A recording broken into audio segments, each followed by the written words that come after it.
What are the 5 biggest mistakes that buyers make? Watch this video.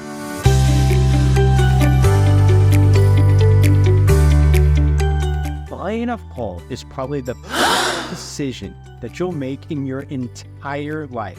And making just one mistake can cost you thousands of dollars, or in some cases, even your dream home. So in today's video, I'm breaking down 5 different things, 2 on the lending side, 2 on the real estate side, and 1 that kind of fits in between both of those that you should never do when you are buying a home here, whether it's 2024 or 2025. So, especially where the housing market is right now, whether you're a first-time home buyer right now or an experienced buyer that's done it so many times. These mistakes that we're going to talk about can really trip up anyone. So let's dive into this video to make sure you avoid that. Now, many of you know that a lot of my videos are based on real experiences right there, out there in the field, working with buyers and sellers, and a lot of times having to have those really difficult conversations in general, and also, a lot of times just talking with our lender partners on the phone when I actually hear them talking on the phone with buyers and kind of hearing what they're going through. And buyers are asking all sorts of these questions. Well, what am I talking about today? Well, these are the things today that we're seeing right now in the current housing market right now. And so these are the things that you really absolutely need to be aware of, because they can end up costing you a lot of money. My name is Scott Himmelstein with the Scott Himmelstein Group. I'm a real estate agent here in Southern California in Los Angeles. So if you find any value in today's content at all, please do me a favor and subscribe to the channel so you can stay updated on videos and the content like this. So do me a favor and subscribe to the channel. All right. At the moment, the interest rates have been trending in an upward direction. Now, we do expect them to trend down, and most likely that'll probably happen at some point in 2025. But one of the things I really wanted to talk about in today's video is a mistake that I see a lot of people making at the moment when it comes time to buying their home, and that is trying to buy down their interest rate. You see, they're paying points up front, right now, the cost in order to buy their interest rate down. And I can see from the buyer's side, their perspective, why it actually might make sense, because the lower interest rate obviously means going to be a lower monthly payment. And in some cases, you might need that lower monthly payment to actually qualify for the mortgage. But for a majority of the people out there, that's not the case. The reason they're buying down the interest rate is because they're comfortable with the monthly payment where the interest rates are at the moment. But here's the problem with buying down interest rates in the current environment, is that there's a large upfront fee when buying down an interest rate. So typically you'll pay 1% of the loan amount to get a 1% buy down on that rate. So let's just say, for example, right, interest rates are at 6.25%, and let's just say you have an $800,000 mortgage right now. So that means you're gonna pay, right? You're gonna have to pay that $88,000 to buy that down interest rate down to 6%. So in this example, you just paid $8,000 to buy that interest rate down, essentially $128 a month, which really also means that it's going to take you about 62 months, just over 5 years, to recoup that cost. And the reason that I say that it's a mistake to kind of really lower that interest rate is that because interest rates are trending eventually lower, and the likelihood of interest rates going into the 5s, the mid-5s right now, to be able to recoup that cost, well, that's the reason I'm saying that it's a mistake right now.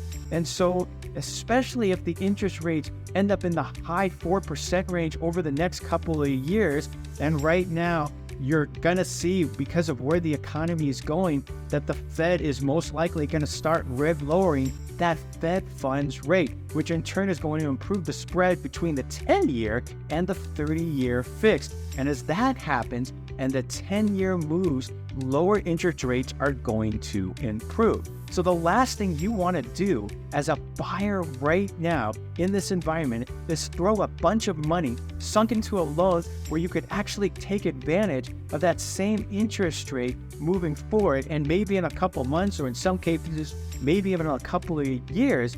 In the example that we just gave, it's a 5-year recruitment period. So if you could refinance to that same rate, basically within the next 5 years, you've essentially thrown good money after bad money in order to chase that interest rate. So before you buy down the interest rate, make sure you're doing the math carefully and you completely understand your break-even point, even if you think someone who thinks that their interest rates are going to be going down. Even if you think that interest rates are going to continue to go lower, then you absolutely shouldn't be paying money in order to get that rate. Now, if you're on the flip side and you're thinking interest rates are going to be going higher and you're looking to lock in that lowest possible rate that you can, then by all means, go for it. But I'm on the flip side. I think interest rates will be going lower next year in 2025, and that's what most experts are predicting right now. So I think paying money to buy down a rate is a bad idea. But with that said, I'd really like to know your thoughts in the comments. Do you think interest rates are actually going to be heading lower? Do you think they're going to be headed higher? Do me a favor and let me know in the comments. Now, one last thing I do want to touch on when it comes to buying a rate down. Now, if you're in a position where your job's about to change, or you're getting ready to retire, or you're no longer going to be able to qualify for that rate, then maybe that's actually a good idea based on your circumstance. If you're not in position to potentially refinance in the future, is to actually buy that interest rate down. The next thing I want to talk about is also on the mortgage side. And I can't tell you how many times this comes up. And this is where buyers out there wait till the very last minute to shop for a loan.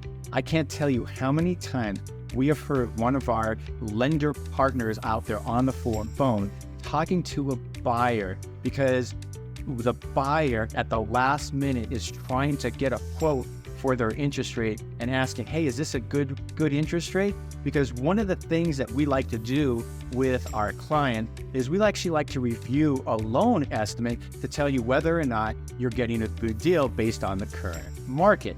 And oftentimes the answer is yes, you're getting a good deal based on the current market. And oftentimes, it's just the yes is really all you need to hear, and it's a good deal. There's nothing to worry about, right?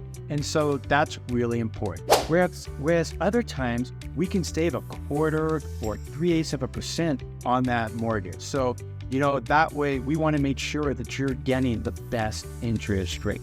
But the problem is a lot of buyers are doing this at the last minute when they've got a week or 2 weeks to close, or they're already into escrow and their contingency time period is running out, which makes switching to another lender really, really difficult. Now, in many cases, we're able to get that loan done from our preferred lenders, but what we often find is the buyer just proceeds to move forward with the first lender because they don't want to ruffle any feathers, because they don't want to have that difficult conversation, or they don't want to go back and ask for additional time. And the reality is, all of this could have been avoided had they actually just done a little bit more research to start with, shopping a few lenders, comparing fees, comparing rates, mainly looking at the right boxes on the loan estimate to see what they were actually being charged. So the mistake is waiting till the very end to try to shop around versus doing it prior to you getting your offer accepted. Now, if you're one of those people that plan on shopping around, just make sure you're pretty much doing it on the same day, around the same time, and you're not talking to 20 different lenders. You're talking maybe to 2 or 3 at the most.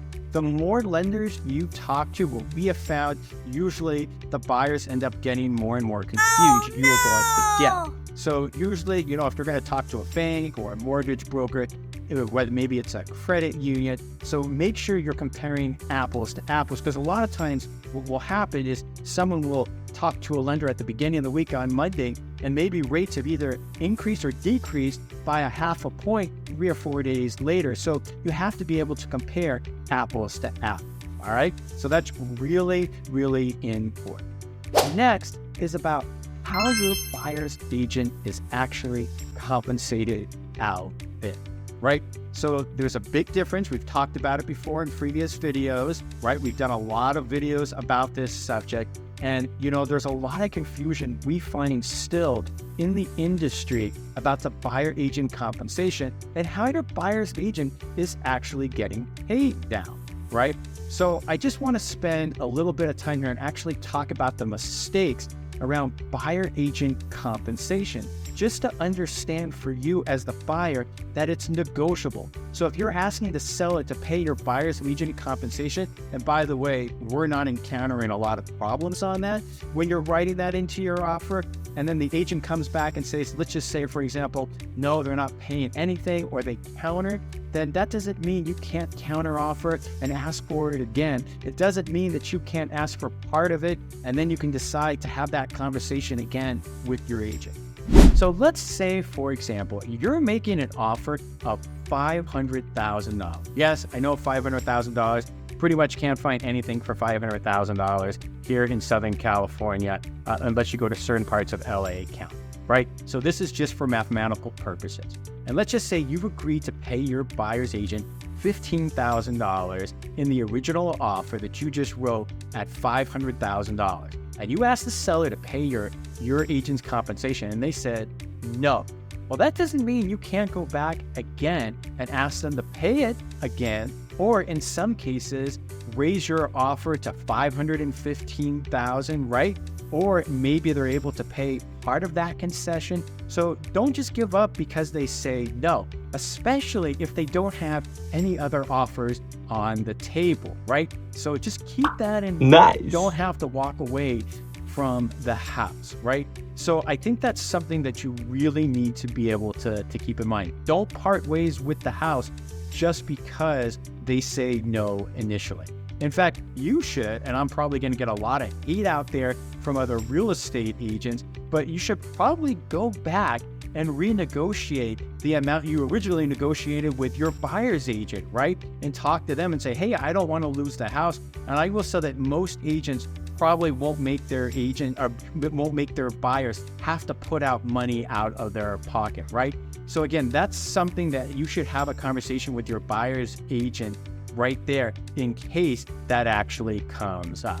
So really, what it really comes down to is that you have to have this conversation. It's really important, both with your buyer's agent and then with the agent that your buyer's agent is going to be conversing with when it comes to the property that you're submitting an offer to. Now look, that doesn't mean your agent is going to agree to that necessarily, because let's be honest, agents do a lot of things behind the scenes that buyers and sellers really never see. So it's a possibility that they may not want to renegotiate that, but it is a conversation that you really should have. And again, it would be a shame to lose a house out for that reason. So the worst thing that can happen is that both the buyer's agent and the listing agent say that, hey, in the renegotiation, you know what? No. The answer there is no. But on the flip side, if they say yes, then ultimately you're saving money. So don't make that mistake by just because you don't get the desired result the first time around. Make sure you ask, because that can cost you a lot of money. At the end of the day, like everything else in life, you don't know unless you ask. So the next mistake is something that I see quite often when it comes to working with buyers and sellers. When it comes to offers on properties, that the sellers, so they're not willing to essentially make any repairs on the property.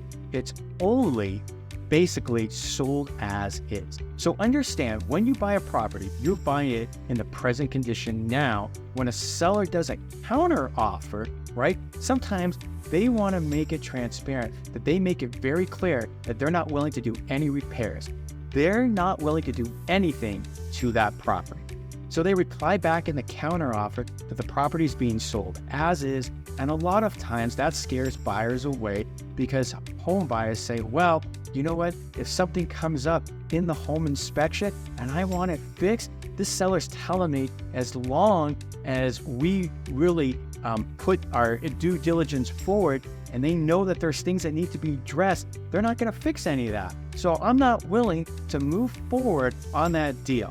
I think that's a huge mistake because I can't tell you how many times, often as an agent, that we get this situation coming up. Whether I represent the seller or the buyers, this comes up. And a lot of times, you know what happens is the buyer gets in there and they ask for a credit, they ask for a request for repairs, and guess what?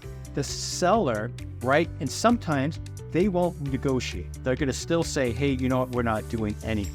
Right? And so you as the home buyer have the opportunity to walk away. Now, yes, you'll be out your money for your home inspection and a lot of times the appraisal. Yes, that is a distinct possibility. But let me tell you the flip side, right? Because once you're under contract, you have a little bit of leverage, right? Because in many cases, in order to get things done, so you don't want to walk away from a transaction just because it's sold as is, the sellers are willing actually to move the ball forward and do some of your repairs and offer you a credit, because what actually happens is the sellers realize like, whoa, my gosh, this is a major issue here. We're going to have to deal with it most likely with the next buyer. And maybe the next buyer isn't willing to negotiate as much as the current buyer they have in hand. And they also see that they're already under contract and they're making plans to move out of the home that they're in, right? Or they want the proceeds from the sale right away.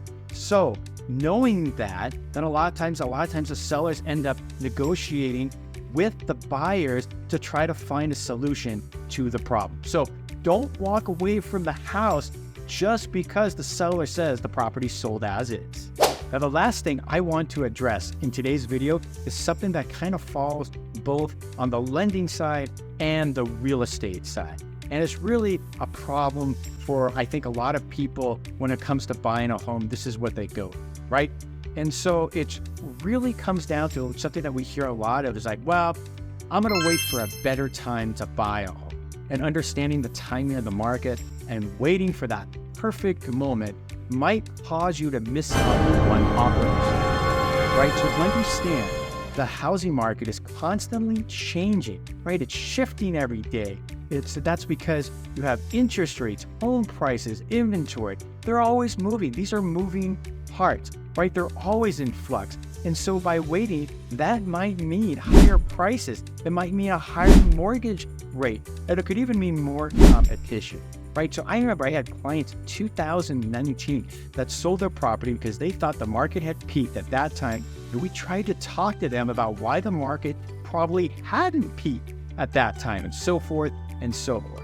But they decided to sell that home anyways. Well, guess what? They're still looking to buy today because they sold their home back before the pandemic, before 2020. And obviously we remember the rush and increase in prices from 2020 to 2022, right? Because of how quickly the home prices actually moved up. And they were always waiting on that perfect opportunity. In fact, I got several clients, right, that never bought homes because they just wanted to wait for that perfect moment, right? Because they were always trying to time the market. So my advice for anybody who's watching a video like this is buy when it's the right time for you in your life. Not about the market, but about you.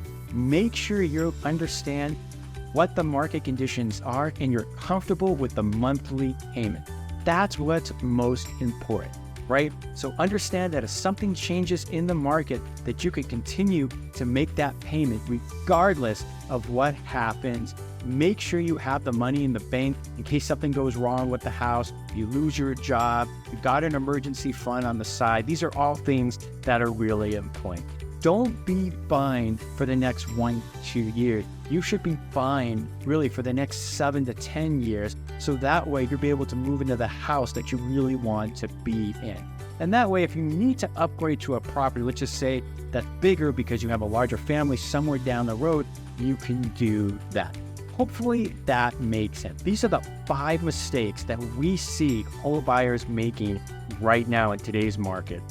So let me know in the comments below what you think of these mistakes. Maybe they're mistakes that we actually missed. Love to hear from you about that.